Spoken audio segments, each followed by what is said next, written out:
हरियाणा के अंदर हमारी जो भारतीय जनता पार्टी बीजेपी सरकार आई है, सरकार का नायाब तोहफा आप सभी को सबसे पहले तो मुबारक हो।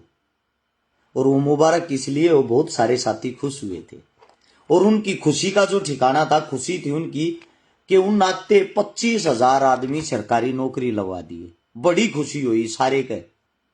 आप लोग भी बहुत खुश हुए होंगे, मैं भी खुश हूं। कुछ घरा में भाई दीवे जड़े हैं, सरकारी नौकरी लाकर वे अपने आप ने न्यू माने हैं, चलो भाई आखिर में हमने कामयाबी मिली। लेकिन वह कामयाबी कितनी मिली है वह बात थोड़ी गौर है मेरे साथ। तो उसकी आपको अच्छे तरीके से उसका पता हो तो शायद अच्छा रहता है। सबसे पहली बात तो जो 25,000 पोस्ट पूरी हुई हैं, जिनको ज्वाइनिंग दी गई है, उनमें तो 9,500 पोस्ट तो ऐसी थी जिन पर योग्य उम्मीदवार ही नहीं मिले। यानी कि 9500 पोस्ट साइड कर दो, बच्ची कितनी 24,000 में है 14,500। अब 14,500 हैं, उनकी बात करते हैं। 14,500 में का 6,000 बच्चे ऐसे थे जो ग्रुप डी में पहले एक काम करने लग रहे थे, जो कच्चे ले रखे थे सरकार ने। अब बच्ची कितनी 9500, 9500 यानी कि 9,500 आदमी सरकार ने अगर सरकारी लगा दिए, उसका डंडोरा पीट के इतना बड़ा बनाया जा रहा है जो इस धरती के ऊपर आज से पहले कभी कोई सरकारी नौकरी निकली ही नहीं थी। ये तो है तुम्हारी ये 24-25 सरकारी 1,000 नौकरियों की सच्चाई। दूसरी बात ये है हासिल क्या हुआ आप लोगों को।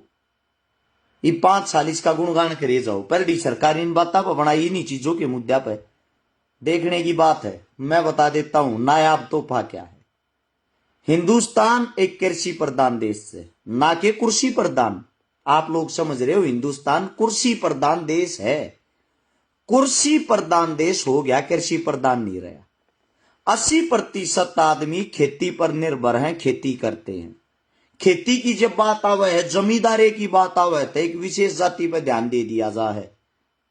एक जाति खेती नहीं करती, सर्व जाति खेती करती है। किसी गांव में किसी जाति के पास ज्यादा जमीन है, किसी गांव में किसी जाति के पास। सीधी सी बात, यह जमींदार जो होता है, जमींदार होता है, किसान की कोई जाति नहीं होती। अन्नदाता होता है। अन्नदाता के बिना जीवन नहीं है। अन्नदाता के क्या हालात अन्नदाता तक के दिया है सरकार ने, आंख खोल कर सुन लियो। हो सकता आप लोगों को ना पता और हकीकत बोलने की किसी की औकात नहीं, ये बात मैं पहले भी चिल्ला कहा करता। अरे थारा भाई हकीकत बोलना चाहे अगर विधानसभा में पहुंच गया तो चलो, हो सकता हम उसका बिल नहीं होंगे, लेकिन हकीकत न सुन तो सको हो। मैं तो पहले भी बोलूं था, सरकार में नहीं हूं जब भी बोलूं हूं। अब वो हकीकत सुनो। 2024 में हरियाणा के अंदर बीजेपी सरकार आने के बाद 336 किसान ब्लैक लिस्ट कर दिए। ब्लैक लिस्ट का मतलब 2 साल तक उनकी जो फसल हुआ मंडिया में ना बेची जाएगी, ना को खरीदेगा। इसका कारण क्या है, इसका कारण भी पता होना चाहिए। जो 336 किसान ब्लैक लिस्ट किए हिनमक है, लगभग आपको बता देता हूं, कैथल में 123 मामले दर्ज हुए हैं और बाकी आसपास शाम हुए हैं। पराली फूकते थे आए हैं ये, अकिन ने वायु प्रदूषण कराया है, वायु प्रदूषण फैलाया है। अगर 364 दिन किसान इस देश को हरियाली देता है और एक दिन उसने 365 दिन नामक एक दिन उसने वायु प्रदूषण कर दिया, कौन सी उसे वातावरण के अंदर प्रदूषण में उसका कितना प्रतिशत हिस्सा हो गया। ये इतनी बड़ी बड़ी फैक्ट्रियां हैं, कंपनियां हैं, इतने व्हीकल चलते हैं, क्या कभी उन फैक्ट्रियों पे भी कोई आप लोगों ने कोई ब्लैक लिस्ट किया, मुकदमा दर्ज कराया है? सरकार से पूछना चाहता हूं, किया है क्या आज तक है? किसान जो पराली फूकता है उस पराली के लाभ भी हैं। माछरी जो है यार, मच्छर जो है यार, उन तो छुटकारा मिल रहा है। जिन्हें लागे है आग भाई एक दिन की कराल की किसान की पराली फूके तो हमने सांस लेने में हमारा दम घोटा है। ये मूर्खता का परिचय है और कुछ नहीं। ये इतनी बड़ी बड़ी जो फैक्ट्रियां, कंपनियां, फर्में ये चल रही है ना, उनसे प्रदूषण फैलता है। इतनी बड़ी बड़ी चिमनियां, भट्ठे, रोक लगाने उन पे क्यों नहीं लगाते? उनको ब्लैक लिस्ट क्यों नहीं किया? 336 जो किसान, उनको 2 साल के लिए ब्लैक लिस्ट कर दिया। क्यों? क्योंकि उनकी आवाज सुनने वाला, उनकी आवाज उठाने वाला, उनकी आवाज लड़ने वाला कोई है ही नहीं। आप सभी साथियों को एक बात और बता देता हूं, 1,57,000 रुपये भी वसूले गए हैं 63 किसानों पर। डीएसपी साहब है कैथल से, उन्होंने मामले दर्ज करके, यानी कि गरीब को और गरीबी में मारा जा रहा है। अगर आपको वसूली करने का शौक है, गुजरात के अंदर शाह की बीवी भागी है, खबर चला के देख लो कै करोड़ रुपये लेगा बाजी है? पता लग जाएगा। उसको पकड़ के दिखा दो ना, वो विदेश निकल गई। मालिया साहब पकड़ा आज तक किसी ने? ये बड़े बड़े घोटाले करती थी, इतनी बड़ी रकम लेकर भाज जाए, उनको पकड़ने वाला कोई नहीं। वाहन व्हीकल कितना है प्रदूषण देता हो, कितना है? एक 100 रुपया की पर्ची बनेगी, उस समय उसका प्रदूषण बंद हो जाए बिना चेक करे। क्या कभी उस पे मुकदमा दर्ज होया है? सबसे बड़ी बात, किसानों के साथ अन्याय। दोबारा फिर से लाठीचार्ज। देखो किसानों की दुर्दशा देखो।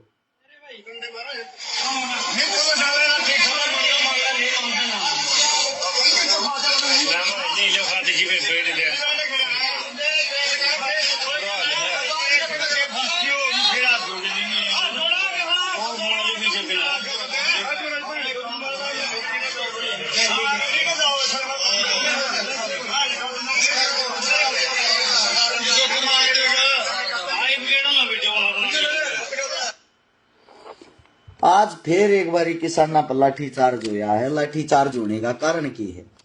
उचाना के अंदर डीएपी खाद लेन किसान गए थे, लाइन में लाग रहे थे। काली बाजारी सरकारी सिस्टम के तहत जो डीएपी की बिजली पे किसान ने परेशान करने लग रहे हैं। खाद भी पर्ची खर्ची ते मिल रहा है। आपकी जानकारी तो अपना खाद मिल जाए ना, किसान ने खाद नहीं मिलता।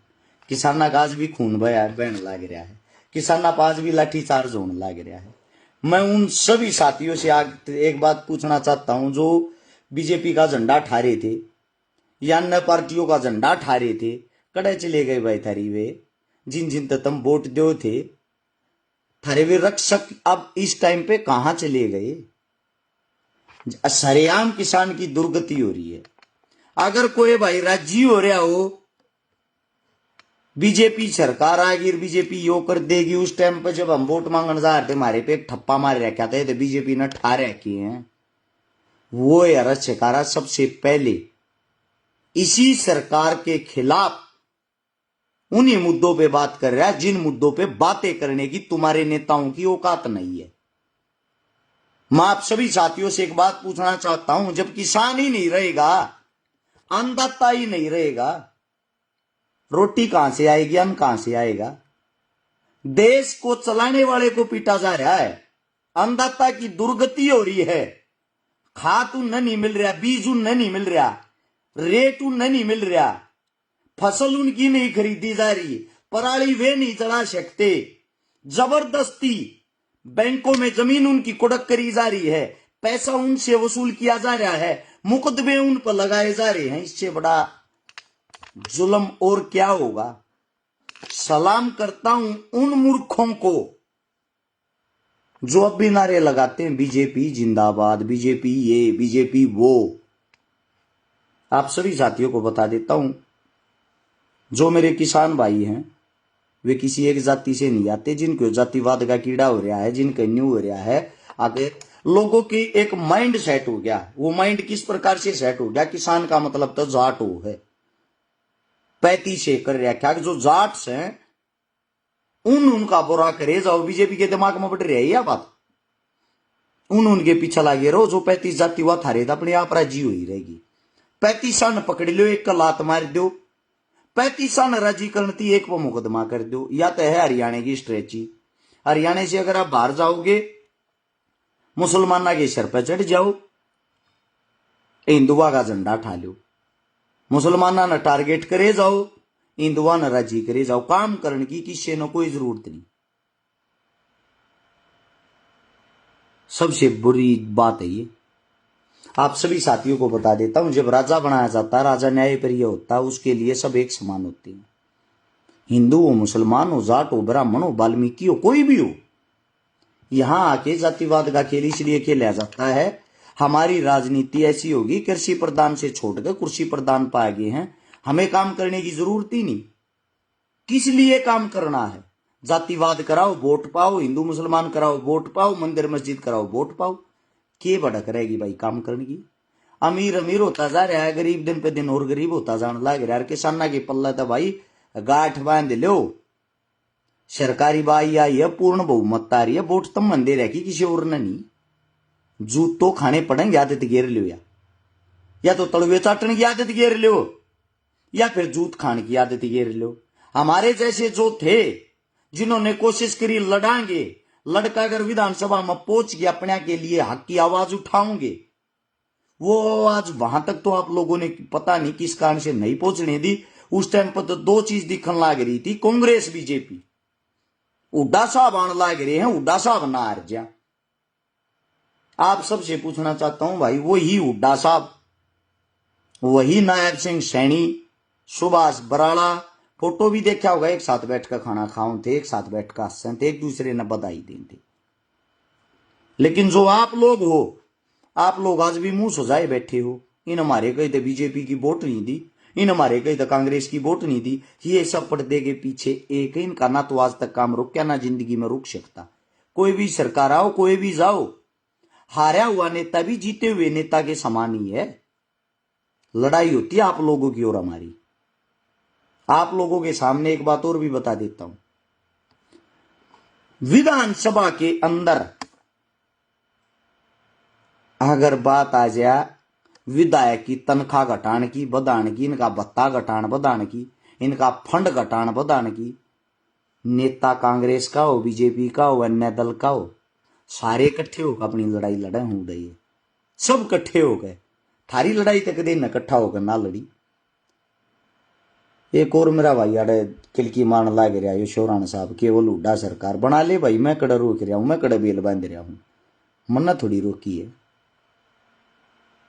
भाई। ये थारे वर्ग जो भाई है ना, प्रचारक, ये सोशल मीडिया वाले, इनके कारण तो ये दोबारा से सरकार बनवा दी बीजेपी की। ये जो के मोरू के मारे जाना, केवल हुड्डा सरकार, केवल शैलजा सरकार, केवल फलाना सरकार, बीजेपी जीती नहीं है, बीजेपी कांग्रेस ने जिताई है, क्योंकि कांग्रेस के अंदर कहीं एकता थी ही नहीं। गारंटी के साथ मैं कहता हूं, सिर्फ आप अपनी बात करता हूं, न्यू कहा करते मेरे पीछे तो 1000 पर्ची आ जाता बहुत गणी है। 1.25 महीने की मेहनत में 15,000 वोट लिए हैं, बिना पैसा बांटे, बिना दारू बांटे, मेहनत की, संघर्ष की, इज्जत की, बहुत संतुष्ट हूं। मेरे लिए 1.5 लाख के बराबर हैं वे 15,000। अगर मेरे को टिकट मिल रही होती, मैं कांग्रेस पार्टी तो मांगू था, मेरी सीट पर किसी को प्रचार करने तक की जरूरत नहीं थी, 1 लाख वोटा की जीत होती। यह बात पहले भी गई थी, हारने के बाद भी कह रहा हूं। 7 में कम से कम 10 सीटें ऐसी थी जिनमें कांग्रेस हार रही है। उन सीटा पर 3,000 से लेकर 5 से 6,000 वोट पर्सनली तौर पर आपके भाई के साथ जुड़ी हुई थी, वे सीटें मैं दिलवाता, सरकार अपने आप बन जाती। सरकार आ रही अपने अहंकार में, अपने घमंड में। इनको तो ये हो गया था, थारी तो 60-70 सीट एक तरफा, तुम नत को हरानी ही नहीं। जितने जो भी तुम्हारे ये है ना आज तक के, ये जिनको काम नहीं कराया, उन अपने दम पे जिताओ। और तलवे चाटने का हमें ना कल शौक था, ना आज शौक है। कल भी सेम जुबान थी, आज भी सेम जुबान है, टोन वही रहेगी। झुकना मंजूर नहीं है, गर्दन कटवाना मंजूर है, और गर्दन उसी की कटती है जिसकी खड़ी रहती है, झुकने वालों की नहीं कटती। मेरे जितने नौजवान साथी हैं, पढ़े लिखे साथी हैं, युवा साथी हैं, आप सभी साथियों को एक बात बता देता हूं, भविष्य आप लोगों के हाथ में है। जब अकेला रस शिकारा इतनी बड़ी बड़ी पार्टियों के सामने, इतने बड़े बड़े दिग्गज नेताओं के सामने, इतने बड़े अरब खरबपतियों के सामने खड़ा